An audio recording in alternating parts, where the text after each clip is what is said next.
একদিন এক ছেলে তার মার কাছে গিয়ে একটা বিল জমা দিল। মা ছেলের দেয়া চিরকুটটা পড়লেন।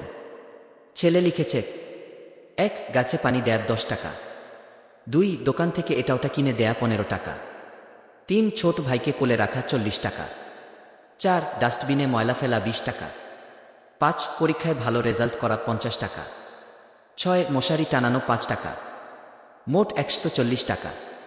মা বিলটা পড়ে মুচকি হাসলেন। তারপর তার 8 বছরের ছেলের মুখের দিকে খানিকক্ষণ তাকিয়ে রইলেন। তার চোখে পানি চলে আসছে। তিনি এক টুকরো কাগজ নিয়ে লিখতে লাগলেন।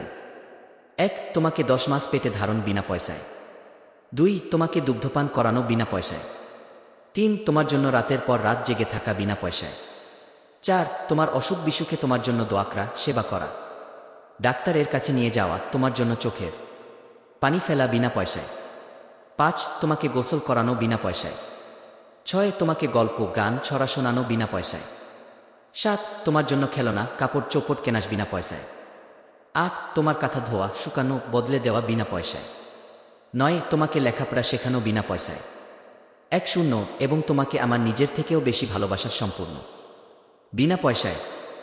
অতঃপর সন্তান তার মার হাত থেকে বিলটা নিয়ে নিচে ছোট্ট করে লিখে দিল, এ বিল জীবন দিয়েও পরিশোধ করা সম্ভব নয়।